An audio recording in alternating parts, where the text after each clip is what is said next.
말과 행위의 기본 조건인 인간의 다원성은 동등과 차이라는 이중의 성격을 가진다. 만일 사람이 동등하지 않다면 서로를 이해할 수 없고 이전 세대의 사람들을 이해할 수도 없으며 미래를 계획하거나 장차 태어날 사람들에게 필요한 것을 예측할 수 없을 것이다. 한편 사람들이 구별되지 않는다면, 즉 현재 살고 있거나 과거에 살았거나 미래에 살게 될 사람들이 다르지 않다면 사람은 자신을 이해시키기 위해 말하거나 행위를 할 필요가 없을 것이다. 그래서 직접적이고 동일한 필요와 욕구를 전달하기 위한 기호나 표식만 있으면 충분할 것이다. 인간의 차이는 다르다는 것과 같지 않다. 다름은 존재하는 모든 것이 지닌 고유한 타자성의 기이한 성질로서 중세 철학에서 모든 특정한 성질을 초월하는 존재의 네 가지 기본적이고 보편적인 성격 중 하나를 지칭했다. 다름이 다원성의 중요한 한 측면이라는 것은 사실이다. 그것은 우리가 정의하는 모든 것이 곧 구별인 이유이고 어떤 것을 그 밖의 것과 구별하지 않고는 그 본질을 말할 수 없는 바로 그 이유이다.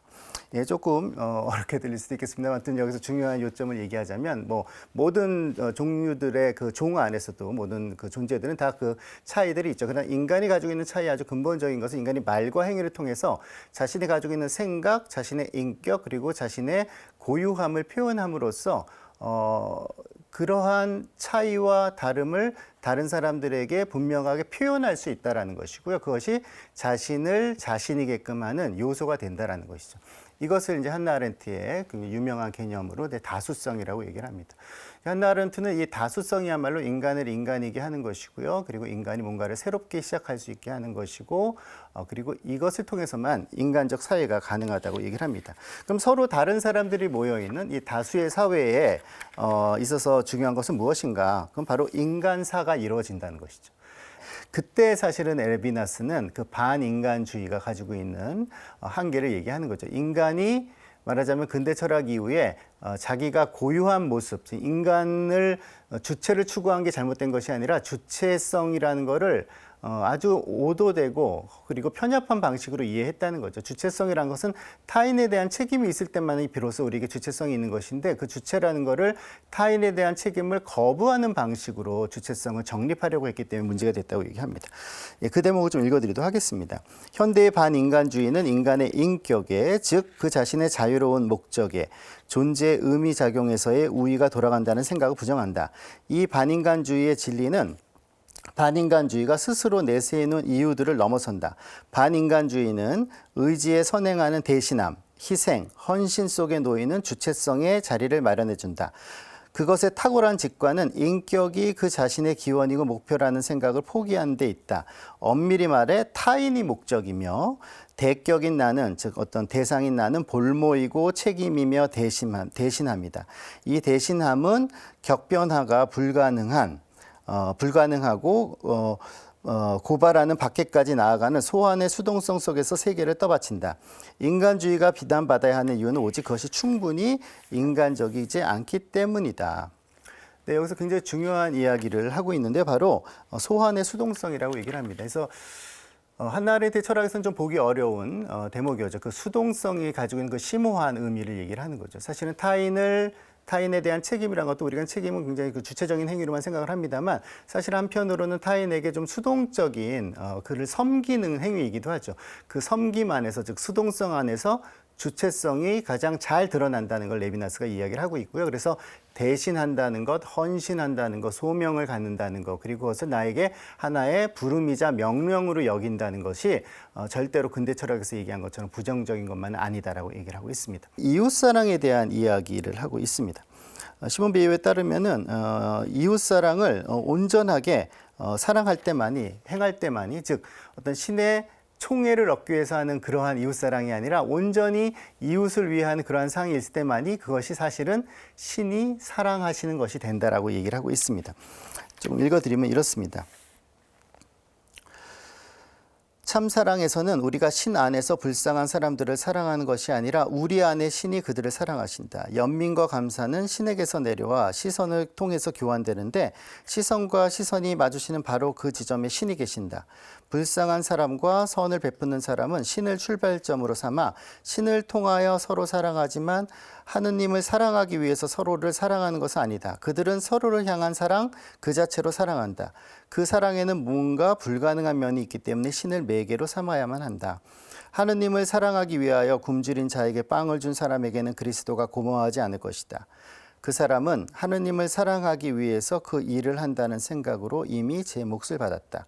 그리스도는 자신이 누구에게 먹을 것을 주는지 알지 못하는 자들에게 감사하신다. 게다가 준다는 것은 불쌍한 사람들에 대한 사랑이 취할 수 있는 두 형태 중 하나일 뿐이다. 힘은 늘 선을 끼칠 수 있는 힘과 악을 끼칠 수 있는 힘이다. 심히 불평등한 힘의 관계에서 우위에 있는 자는 아래에 있는 자에게 공정하게 잘해주든가 공정하게 위해를 가하든가 어느 쪽으로든 공정해 줄 수 있다. 전자의 경우는 적선에 자선에 해당될 것이요 후자의 경우는 벌을 주는 것이다. 이렇게 이야기를 하고 있습니다.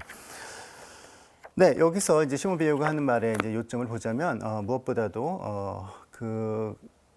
우리를 온전하게 해가는 또 우리를 사실은 인간을 단순히 인간의 어떤 생존이나 혹은 인간의 욕망을 쫓는 존재가 아니라 인간이 가지고 있는 가장 고유하면서도 그리고 가장 고귀한 그러한 이상을 살아가게 하는 그 유일한 원천은 신의 사랑이라는 것이죠. 그러나 신의 사랑은 때로는 우리에게는 불가해하게 다가오기도 하고요. 그래서 우리가 살아가면서 행하는 이른바 신을 향한 간접적 사랑이라고 할 수 있는 암묵적 사랑이라고 할 수 있는 이 세상에 대한 경탄 혹은 아름다움에 대한 온전한 관조 그리고 무엇보다도 타인에 대한 사심 없는 사랑을 통해서 우리도 모르는 사이에 신이 우리 안에서 사랑을 행하는 것을 허락하는 것이고요. 그걸 열어놓는 것이고요.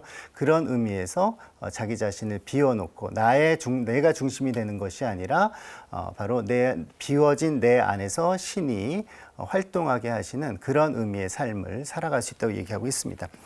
예, 요약해서 같이 보자면 이 세 명의 철학자들, 현대인들에게 여전히 큰 영감을 주고 있는 이 세 명의 철학자들, 한나 아렌트, 엠마누엘 레비나스, 시몬 베이유의 사상들을 이제 종합해서 바로 타인과 초월이라는 그러한 두 가지 어떤 개념을 가지고 생각할 수 있을 것 같습니다. 우리가 타인에게 끊임없이 자신을 개방하고 타인에 대한 책임을 받아 안으려고 할 때마다 그리고 타인을 받아 안는 내가 책임을 받아 안는 것이 그냥 내가 가지고 있는 힘 혹은 내가 가지고 있는 능력, 내가 가지고 있는 어떤 전권을 행사하는 것이 아니라 무한하시고 그리고 초월이신 절대자에게 나를 개방하는 방식으로 나를 비우면서 절대자께서 내 안에 오시도록 나를 열어놓는 방식으로 타인에게 다가갈 때 비로소 우리의 삶이 온전해질 수 있고 그리고 하느님을 따르는 그러한 삶이 될 수 있다는 것을 이런 철학자들을 통해서 생각을 해봅니다.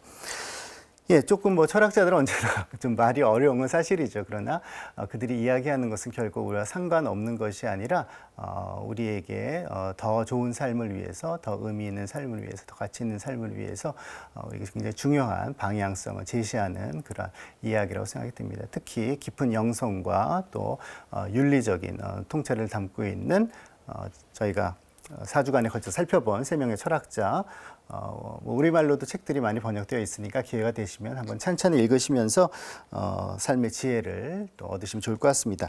예, 마지막으로 이 철학자들이 좋아했던 그러한 성서 말씀을 좀 읽어드리면서 마무리하려고 하는데요. 신명기 10장에 보면 이런 말씀이 있습니다. 주 너희 하느님은 신들의 신이시고 주님들의 주님이시며 사람을 차별 대우하지 않으시고 뇌물도 받지 않으시는 위대하고 힘세며 경외로우신 하느님이시다. 또한 그분은 고아와 과부의 권리를 되찾아 주시고 이방인을 사랑하시어 그에게 음식과 옷을 주시는 분이시다. 너희는 이방인을 사랑해야 한다. 이야기를 하고 있고요. 그리고 마태복음 5장 마지막 대목입니다. 내 이웃을 사랑해야 한다. 그리고 내 원수는 미워해야 한다고 이르신 말씀은 너희는 들었다. 그러나 나는 너희에게 말한다. 너희는 원수를 사랑하여라. 그리고 너희를 박해하는 자들을 위하여 기도하여라. 그래야 너희가 하늘에 계신 너희 아버지의 자녀가 될 수 있다. 그분께서는 악인에게나 선인에게나 당신의 해가 떠오르게 하시고 의로운 이에게나 불의한 이에게나 비를 내려주신다. 사실 너희가 자기를 사랑하는 이들만 사랑한다면 무슨 상을 받겠는가? 그것은 세리들도 하지 않느냐. 그리고 너희가 자기 형제들에게만 인사한다면 너희가 남보다 잘하는 것이 무엇이겠느냐. 그런 것은 다른 민족 사람들도 하지 않느냐. 그러므로 하늘의 너희 아버지께서 완전하신 것처럼 너희도 완전한 사람이 되어야 한다. 예, 그리고 마지막으로 마태복음 25장에 나오는 추후의 심판에 나오는 대목입니다. 아마 이 세 명의 철학자들 모두가 깊이 공감할 그런 내용이라고 생각이 드는데요. 너희는 내가 굶주렸을 때 먹을 것을 주었고 내가 목말랐을 때 마실 것을 주었으며 내가 나그네였을 때 따뜻이 맞아들였다. 또 내가 헐벗었을 때 입을 것을 주었고 내가 병들었을 때 돌보아 주었으며 내가 감옥에 있을 때 찾아주었다. 그러면 그 의인들이 이렇게 말할 것이다. 주님, 저희가 언제 주님께서 굶주리신 것을 보고 먹을 것을 드렸고 목마르신 것을 보고 마실 것을 드렸습니까? 언제 주님께서 나그네 되신 것을 보고 따뜻이 맞아드렸고 헐벗으신 것을 보고 입을 것을 드렸습니까? 언제 주님께서 병드시거나 감옥에 계신 것을 보고 찾아가 뵈었습니까? 그러면 임금이 대답할 것이다. 내가 진실로 너희에게 말한다. 너희가 내 형제들인 이 가장 작은 이들 가운데 한 사람에게 해준 것이 바로 나에게 해준 것이다.